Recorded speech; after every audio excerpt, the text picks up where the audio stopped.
Welcome, everyone, to the Work It podcast where EQ meets IQ, training workplace success. I'm Lori, your host, and I want you to visit workitcareers.com for more information on how you can discover and awaken your true career path. Today marks our 11th podcast, and we are going to be talking about how you can positively understand yourself. And I'm going to give you some examples, of course, using myself. So hopefully some of this resonates with all of you out there. As you can see for the last few podcasts, I've been talking with myself.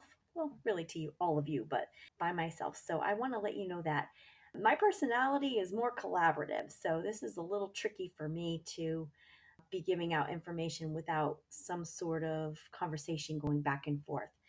So I'm excited to announce that I'm going to be getting a summer intern, and hopefully we're going to be able to coordinate some guest speakers with myself and further educate the world on what the mission is of Work It, and give a better understanding of how the EQ and the IQ are so equally necessary in the world of work to make successful workplaces.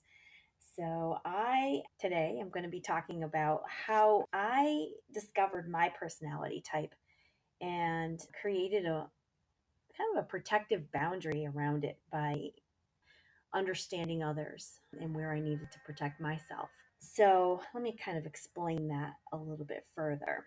As you've probably heard from other podcasts, I use a personality strength test called Insight Inventory, and I've used it for nearly 30 years.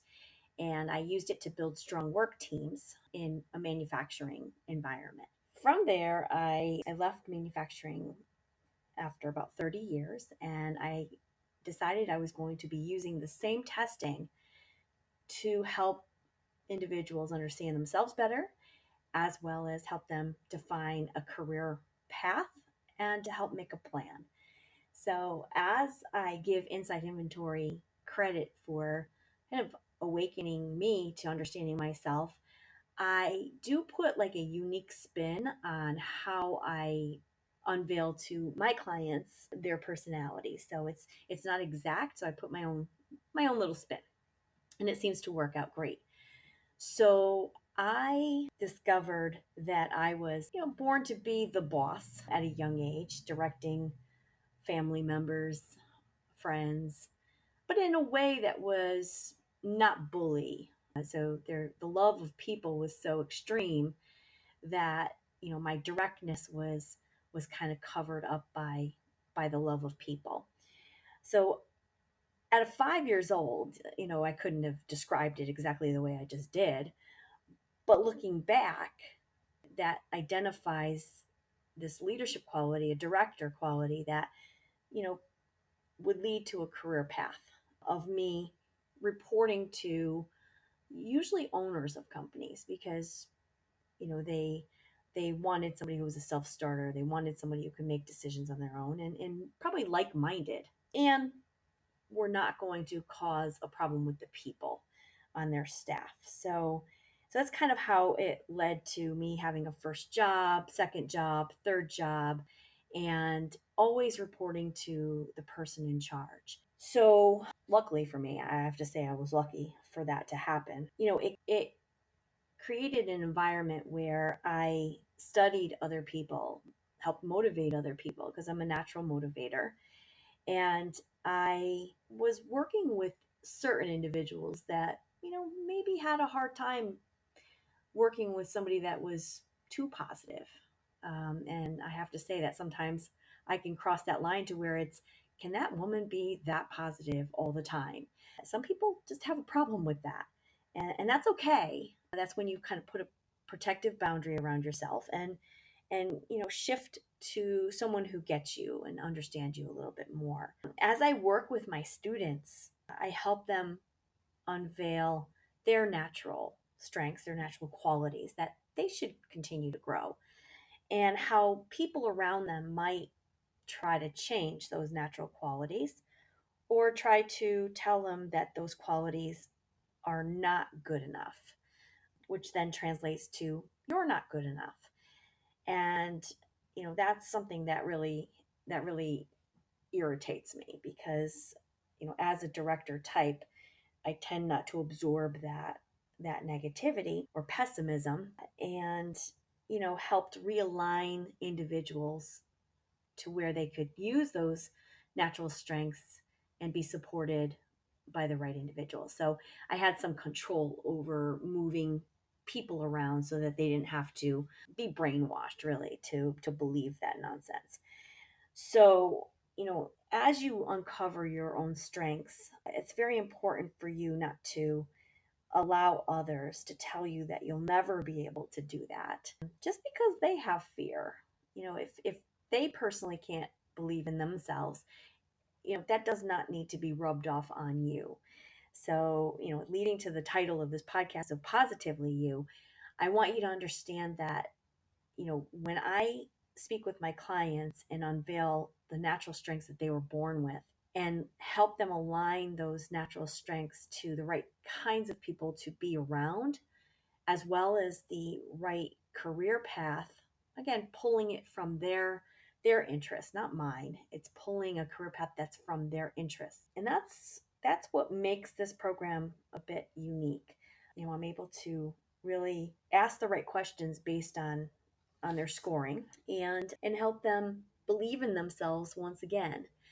Now, obviously smaller, younger children, 10 years old, 12 years old, it's really, you don't have to chisel so much as with an adult who has lost faith in who they are sometimes. But with a child, it's just tapping them back in place and kind of giving them the green light to be who they are positively. So I want to say that, people who are direct, who enjoy the company of people or the collaboration or motivating individuals, react pretty quickly and share a passion for the future, anybody's future. It could be their own, it could be anybody's. That's a personality that's very similar to mine, which can be seen as overly positive or dreamy. And, being of that type of personality has brought me to put this protective boundary around myself to where any people that come into my life that are either in a way of directing me, and there have been that, or advising me in my business now, I'm very cautious as to who enters. Having any form of negativity or disbelief or maybe not enough risk is something that I've made myself fully aware of to where I can kind of deflect that. And I want to try to give those same tools to my students and to the parents of those students because sometimes, we have to admit, sometimes the parents themselves are what's causing the issue with students not moving themselves forward. I run into parents sitting in on sessions many times that will attempt to turn that child in a direction that the parent wanted to go into. And it's not necessarily the same interest of the child. So, thankfully, I act as kind of a translator for that child who sometimes is afraid to say the wrong thing or disappoint their parents. So we do it in a way that the parent understands that that child has other strengths and other has dreams in life. So putting that protective barrier around yourself and helping to educate parents is something that is definitely a great thing. So when I have a student that's introverted, and I do have a lot of introverted students, for them to exhibit a positivity, it's difficult because they're almost poker faced. So you have to obviously really know the person to know that they're happy and that they're positive about their future. A lot of that is through their actions. So if you have a quiet friend who is not happy in their job, checking on their welfare is going to be important.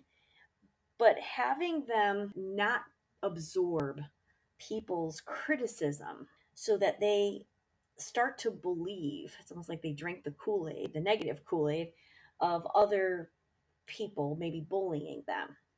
Again, that protective barrier is so critical. When we hear about bullying going on in school systems, a lot of it takes place in the middle school arena. It's primarily because the students themselves don't understand their strengths. They've never been introduced to their strengths. And people may argue that, kids change, their personalities are developing. You know, I've been doing this long enough to know that the personalities of the children as young as age 10, what they exhibit at age 10 is mostly in a comfortable position. So why wouldn't you want to be comfortable the rest of your life? And one can argue, coming outside of your comfort zone. I'm going to speak to the adults out there. I know a lot of adults that have been forced to come out of their comfort zone, and many of them ended up in jobs, yes, that paid better, but they were outside of their comfort zone. And you stay outside of your comfort zone 5 years, 10 years, 15 years, some of them, and they're not healthy. They're miserable in their job.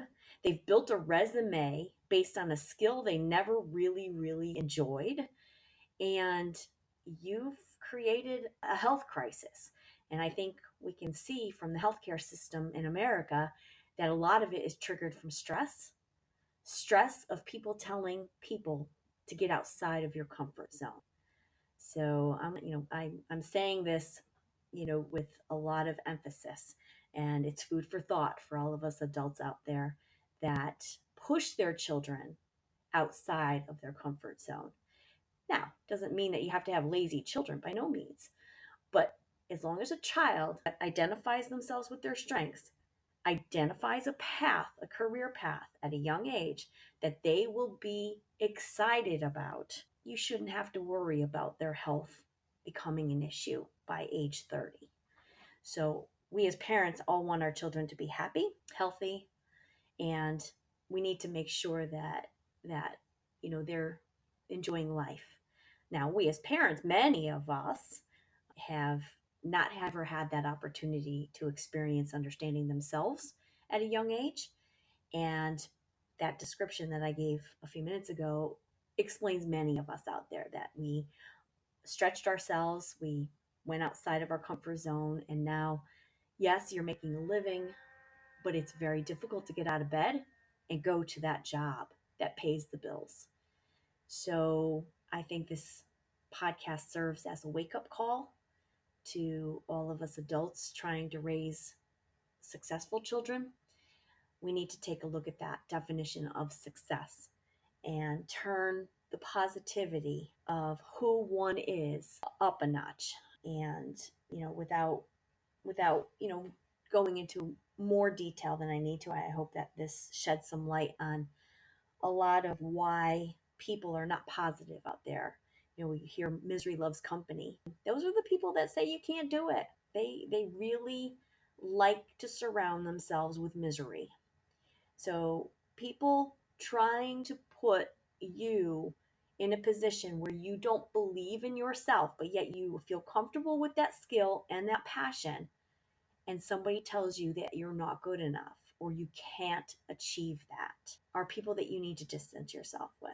Now, when it becomes an immediate family member, that's a little trickier. So, that's why a program like Work It actually helps in the translation of that so that you don't put yourself in a difficult position or cause, conflict at home. So, being a translator is another gift that I have, positively translating people's emotions and their strengths. So, as I work with many personalities, I'm secure in my own personality, and I help other people grow their natural strengths within their personality. I wish that all children in America would have this great foundation for themselves as young as sixth, seventh grade, because high school becomes a breeze. Attendance rates in America, in American schools, will get better. Bullying will be reduced because you're not focusing on making other people miserable anymore. You're focusing on your own personal strengths and your goals. So there's not enough goal setting in America as a whole in the school systems. We talk about getting work done, getting straight A's, being involved in sports, team, and some after school programs, but we fail on some of the basic life skills. And one of those life skills is understanding yourself, your strengths, and the personalities around you so that you are positively you. I thank you all for listening this week. And I am excited about my intern. And we're hoping that, the guests that we choose over the next few weeks are going to bring a level of excitement and education to everybody out there. And we're excited to introduce. So thank you again. And workitcareers.com is the website where you can catch all the repeat podcasts. And I look forward to talking with you next week. Thank you.